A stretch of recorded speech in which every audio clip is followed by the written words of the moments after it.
Bonjour, le Brésil n'est pas seulement le pays du football et du carnaval de Rio. C'est aussi un pays émergent qui, comme tous les pays émergents, est confronté au problème de l'énergie. C'est pourquoi le croquis ici, qui parfois s'apparente davantage à un schéma, je vous expliquerai cela plus tard, est intitulé Les énergies dans l'organisation de l'espace brésilien. C'est un corrigé, donc avant de faire ce corrigé, je vous invite moi personnellement à plutôt utiliser le PDF que vous pouvez télécharger gratuitement aussi sur le même site. Ce PDF se présente sous la forme de questions auxquelles il faut répondre non pas par écrit mais graphiquement. Voilà, telle question, qu'est-ce que je mettrai comme graphisme sur un croquis pour y répondre. Pour avoir des éléments de réponse, vous avez bien entendu vos cours, mais vous avez aussi à disposition, et toujours gratuitement sur ce même site, un cartoflash prof intitulé Brésil. Avec ce cartoflash, vous pouvez construire de très nombreuses cartes thématiques et même superposer des couches, certaines couches qui sont d'ailleurs des couches que l'on retrouvera sur ce croquis et d'autres croquis du Brésil. Voilà, donc quand vous avez fini votre prestation manuscrite avec vos crayons de couleur ou un simple stylo sur votre PDF que vous aurez imprimé, vous pourrez passer à la correction autant de fois que vous voulez pour essayer de comprendre. Comme tous les corrigés de mes croquis de schéma, ils se présentent de la même manière. Un premier écran avec le sujet. On clique sur la petite main, on a un deuxième écran qui vous invite à vous munir d'un munigraphe, c'est-à-dire c'est un normographe qui est spécialement conçu pour la géographie. L'avantage de ce munigraphe, c'est qu'il n'a pas d'équivalent dans le commerce. Il est d'ailleurs lui-même hors commerce. Il est donné contre un don, il est offert contre un don à l'association et envoyé donc gratuitement. Et surtout, il est 100% français. Fabrication, conception, envoi, tout est français. Dernier point, avec ce munigraphe, ce normographe, vous pouvez dessiner enfin des cercles proportionnels qui ne ressemblent plus à des œufs de Pâques et qui peuvent, sur votre croquis, sur votre carte, identifier la localisation de villes, par exemple. Bien, allons plus loin. Vous avez la description de la méthodologie, toujours la même puisque ce sont tous les mêmes corrigés. On poursuit, vous avez la problématique de ce croquis-là, avec le plan qui est annoncé. Et on poursuit, on arrive au véritable écran. L'écran qui vous permet de travailler. Alors j'ai préféré pour ce croquis un contour schématique parce que je l'ai dit, par certains aspects, il ressemble davantage à un schéma. Mais rien ne vous empêche de passer par-dessus les véritables contours du Brésil. Avec toujours aussi la possibilité d'avoir les carreaux de cahier que vous connaissez déjà. Le Brésil. Ici, un rectangle avec des figurés. Ces figurés sont statiques, vous ne pouvez pas appuyer dessus, ce sont de simples pense-bêtes. Je ne tenais pas à ce qu'on puisse appuyer dessus, il faut travailler différemment. Vous avez la question ici qui est toujours dans le rectangle jaune. Cette question figure également sur le PDF. Pour répondre à cette question, 4 boutons. En passant dessus, vous les surlignez. Prenons la première question. Le Brésil a des gisements de charbon dans le sud-est.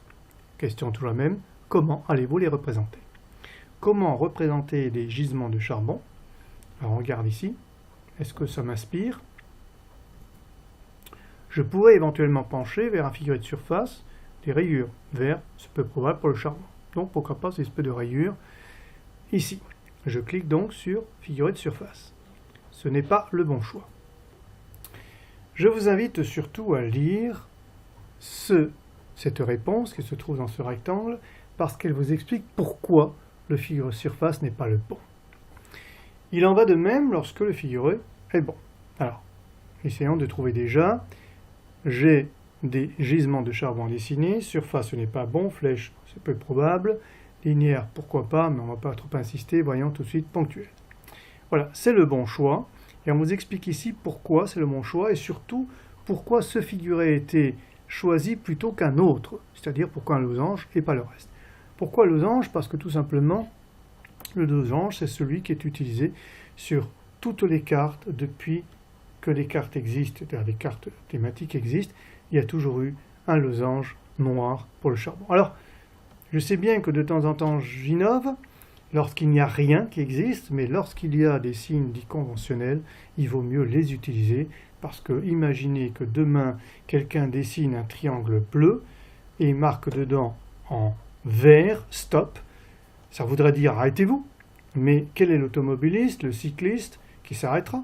Il sera surpris, pensera que c'est une blague, et pourtant il est marqué stop. Alors si on met évidemment un gendarme derrière qui vous verbalise, ça ferait un peu drôle. Mais enfin, partout dans le monde, même panneau pour dire stop, et en plus il est écrit stop partout. Voilà. Donc, ici on utilise au maximum des figurés et des couleurs, dites conventionnelles dans la mesure où elles sont utilisées dans tous les atlas et depuis longtemps. J'ai donc mes losanges noirs qui représentent les exploitations de charbon. Elles sont là sur mon croquis, sur mon schéma. Elles se trouvent aussi ici en légende. Et j'ai un bouton qui s'est allumé. Cliquez pour continuer puisque j'ai trouvé. Il faut que je poursuive. Je poursuis. Autre question.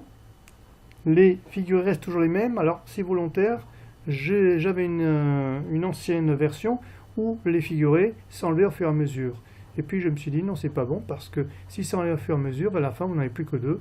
C'est un peu de la triche. Donc là, comme ils restent tous, on est toujours en train de regarder lequel il faut prendre et surtout on réfléchit. Donc le Brésil dispose également de gisements d'hydrocarbures avec une production qui avoisine celle du Koweït. Donc ce n'est pas si mauvais que ça. Comment représenter ces gisements? Bon, on ne va pas discuter longtemps. Les flèches, certainement pas. Surface, on a vu que ce n'est pas possible. Linéaire, avec une ligne et un bout de flèche, c'est peu probable. Donc certainement ponctuel, quelque chose là-dedans. Je prends donc ponctuel. Il me dit que c'est vrai. J'ai des triangles. On m'explique ici pourquoi le triangle. Parce que le triangle représente un tas d'argent, la richesse, les pyramides, la puissance. Mais pourquoi le vert?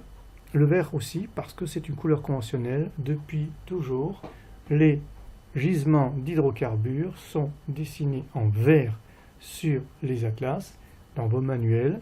Alors évidemment, c'est curieux parce qu'on dit c'est l'or noir. Alors est-ce que c'est peut-être par rapport au dollar qui lui est vert? Peu importe, c'est une couleur conventionnelle, je l'utilise. Je poursuis. Et on me dit que malgré les gisements que je viens de dessiner, et malgré la diversification du Brésil en matière d'énergie, c'est-à-dire qu'il utilise des agrocarburants, le Brésil est aujourd'hui obligé d'importer des hydrocarbures. Alors comment dessiner sur mon croquis, sur mon schéma, ces importations? Alors qui dit importation dit forcément des flux. Des flux, ce sont des flèches. Je vois des flèches ici, des flèches là. Oui, mais là, c'est une forme, une figure linéaire avec une tête de flèche. T'entends toujours. Eh ben non, c'était mauvais.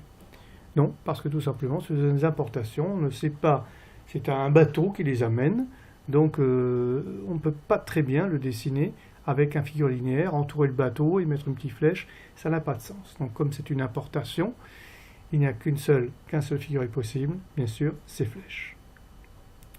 Figure de flèche, c'est écrit ici, on indique que le Brésil importe des hydrocarbures.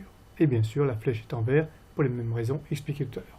Alors, au fur et à mesure, vous allez donc continuer comme ça, chaque fois cliquer sur le bouton pour avancer, et votre croquis, votre schéma va se construire jusqu'au dernier point, c'est-à-dire au moment où vous mettrez, on vous invitera à mettre les noms des différentes villes ou des régions, des océans, etc. Quelque chose pour permettre à la carte d'être terminée. Vous aurez l'ensemble de la légende qui sera construite, les noms seront dessus, tous les figurés sont dessus, et bien entendu, vous pourrez toujours revenir à chaque moment en arrière, jusqu'au départ, recommencer à vérifier ce corrigé, c'est tout simplement le fixer dans votre mémoire.